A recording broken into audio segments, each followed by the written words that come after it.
প্রিয় দর্শক, আমি অবশ্য মুরগির মাংসটা বসার রান্নার সময় দেখাইতে পারিনি। এই তো হয়ে গেছে, এখন কি দেখাচ্ছি। আমি আজকে অল্প কিছু চাল দিয়ে 2 পট চাল দিয়ে আমি মুরগি বিরিয়ানি পাক করতেছি। যাই হোক, এই ভিডিওটা আপনারা শুরু থেকে দেখাইতে পারিনি, এখন থেকে একটু দেখেন আমি কীভাবে পাক করছি।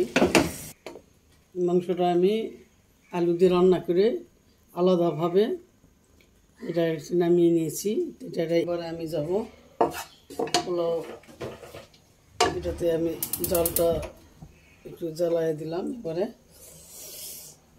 আমি একটু তেল দিয়ে দিব।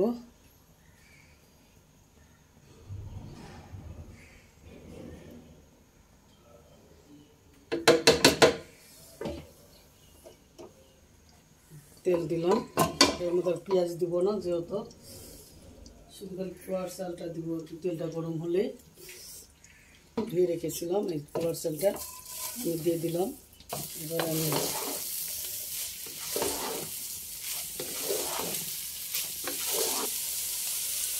একটা কালো ফল এই মশলাগুলো আমি দিয়ে দিব।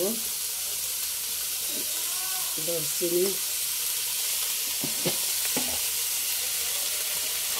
আদা রসুন বাটা, দিলাম।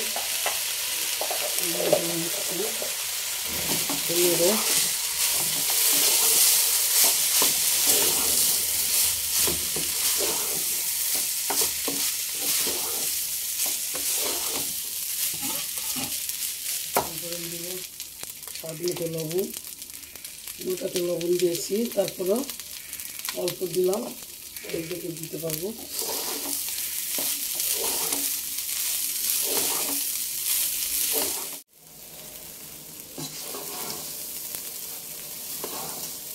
আমার চালটা ভাজা হয়ে গেছে। আমি এখন এটাতে আমার গরম পানি হয়ে গেছে। আমি এবারে পোলার মধ্যে আমি গরম পানিটা ঢেলে দিব।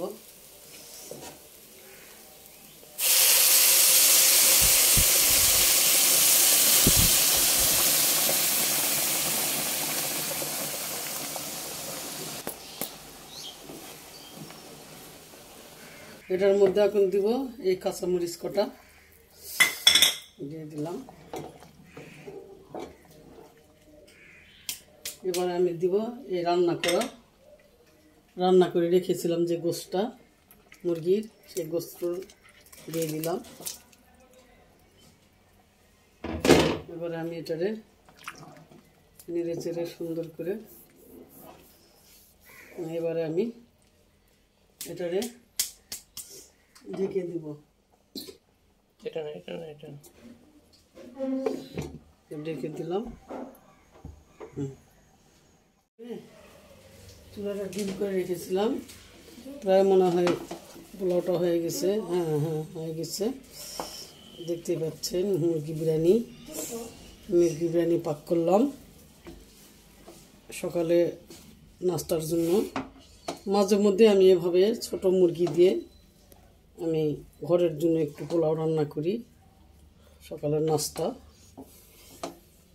দেখতে পাচ্ছেন ঝটপট হয়ে গেল, আমার পোলাও হয়ে গেছে। আমি এখন নামিয়ে নিব।